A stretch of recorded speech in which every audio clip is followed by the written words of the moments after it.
Olá, sejam bem-vindos a mais uma videoaula da série Café com História. E na videoaula de hoje falaremos sobre o terceiro e último vídeo da série sobre modelos de produção industrial do início do século XX. Pois bem, já vimos sobre Taylorismo, já falamos sobre Fordismo e neste vídeo vamos tratar sobre o Toyotismo. Falando nisso, estão servidos com mais um golinho de café? Pois bem, venham comigo no próximo slide e descubra o que foi o Toyotismo. Vamos lá?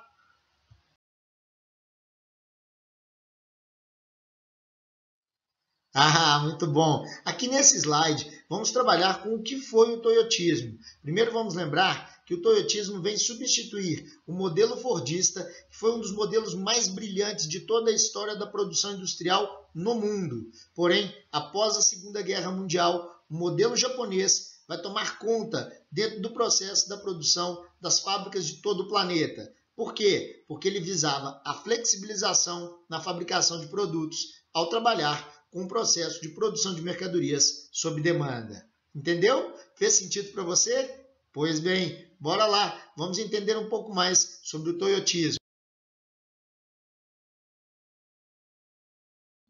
Olha, o toyotismo tem uma origem muito interessante. Como falei no slide anterior, é preciso lembrar que desde 1945, com o final da Segunda Guerra Mundial, o Japão era uma das nações derrotadas na guerra. E com isso, os japoneses ficaram mesmo destruídos, praticamente em todos os sentidos. Falta de mão de obra, falta de matéria-prima, falta de mercado consumidor, além de termos um território extremamente pequeno e com pouca produtividade de matéria-prima dentro do próprio país. Um dos fatores mais importantes, então, que levaram ao processo de produção diferenciada do Japão foi a necessidade de sobrevivência pós-Segunda Guerra Mundial. Com isso, 3 engenheiros japoneses, sendo que o principal deles era Eiji Toyoda, dá início a uma nova e complexa forma de trabalhar, sendo que esse novo modelo ele será todo ele pautado no processo da economia, gastando menos porque também não tinham muito para gastar. Pois bem, assim o toyotismo será inaugurado, até porque, vamos lembrar, que o nome Toyota não vem de Toyoda, um dos seus criadores, e sim da fábrica japonesa de produção de automóveis Toyota,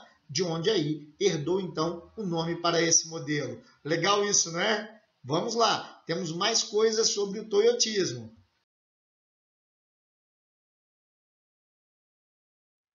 Neste slide, trataremos sobre as principais características do sistema toyotista de produção, e entre elas estava a sincronia entre o fornecimento de matéria-prima, entre o processo produtivo e as vendas. Isso fez, de fato, o sucesso desse modelo. Entre as características também vamos poder trabalhar com uma relação do toyotismo caracterizada por romper com o padrão fordista de produção em massa. Agora, a produção é feita sob demanda. A matéria-prima, a produção, até chegar às vendas, toda ela passa por um sistema sincronizado de extrema relação entre o consumidor e a produtividade, fazendo com que haja menor desperdício possível dentro da fabricação. Isso vai fazer com que os engenheiros da Toyota flexibilizem totalmente o processo produtivo, fabricando e estocando apenas aquilo que é necessário. Isso ganha um nome próprio, é o famoso just in time, onde, num processo de tradução literal, nós temos a produção em cima da hora. Então, a demanda ela é fundamental para que a produtividade possa ser exercida. Esse modelo, sendo aplicado no pós-guerra, foi fundamental para o crescimento das indústrias japonesas e posteriormente aplicados em diversos outros países. Esse modelo existe até hoje dentro de várias fábricas no mundo inteiro. E por fim, nós temos o toyotismo, sempre trabalhando com uma ideia de demanda, fazendo com que a estocagem seja cada vez menor. Por essa razão, Fordismo e toyotismo têm relações muito distintas. Espero que você tenha entendido. Vamos agora para um slide onde vamos falar sobre as principais inovações desse modelo.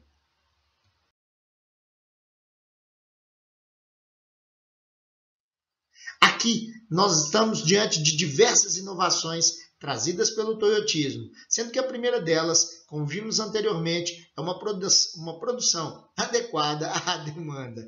Isso é fundamental para o crescimento das fábricas. Na sequência, temos também a ideia da redução de estoques, o que leva naturalmente a um gasto cada vez menor por parte das fábricas e naturalmente do capitalismo, porque ele vai agradecer, podem ter certeza. Na sequência, a diversificação dos produtos fabricados faz com que não se pegue um único produto e trabalhe em cima dele da primeira parte até a última, como fazia Ford. Isso vai fazer com que a produção seja sempre apenas por demanda.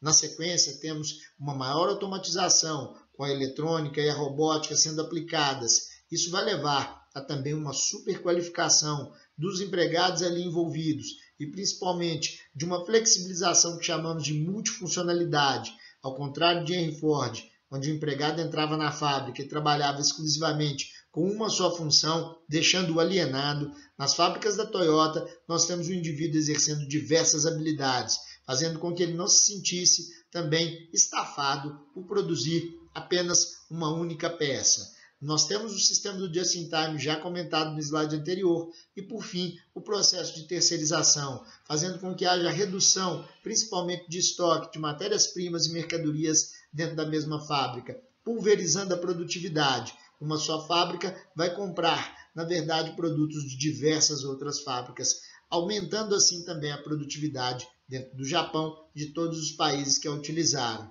Se isso está fazendo sentido para você, venha comigo para o próximo slide.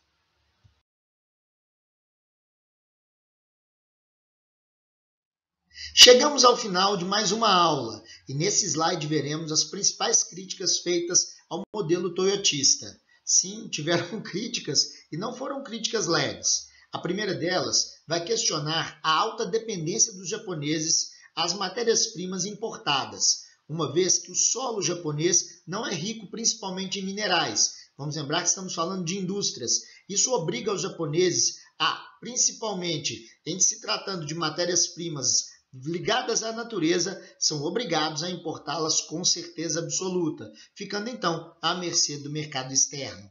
Outra questão que tem grande crítica é o pouco estoque, ou os chamados estoques pouco significativos dentro das fábricas. Vamos lembrar que a falta de estoque pode levar à não entrega de um determinado produto no tempo desejado. Ou, se caso o seu produto tenha algum problema, como um carro, por exemplo, precisando de uma peça, isso pode levar até meses para que o problema seja resolvido, deixando naturalmente o consumidor muito irritado. Outra questão importantíssima é o aumento do número de desempregados dentro do Japão e de todos os países que adotaram o toyotismo. Por quê? O número de máquinas dentro das fábricas, o sistema de automação e de eletrônica utilizado, além da robótica, vai fazer com que o número de pessoas sejam cada vez menores dentro das fábricas que utilizam-se do modelo toyotista. Claro, isso vai levar a um número cada vez menor também de pessoas assalariadas, reduzindo assim o número de mão de obra, o número de mercado consumidor, porque as pessoas sem salário não podem comprar. É um processo bem extenso, como se fosse um dominó. Claro que isso leva a críticas. E, por fim, nós temos também o aumento do processo de terceirizações, o que para muitos sindicatos é um grave problema, porque aí moram verdadeiras brechas para que os processos trabalhistas, principalmente ligados ao descumprimento de regras e normas de trabalho, possam ser também ali utilizados. Pois bem, eu espero que isso tenha feito sentido para você. E se fez, não deixe de marcar ao finalzinho desse vídeo, vai lá, dê o seu curtir. Se você ainda não segue o canal, inscreva-se. Não se esqueça também de ativar o sininho. É muito importante para você continuar recebendo as nossas notificações de que toda sexta-feira tem nova aula no canal para você. No mais, quero te agradecer de coração a sua presença até agora. Muito obrigado, um grande abraço e valeu!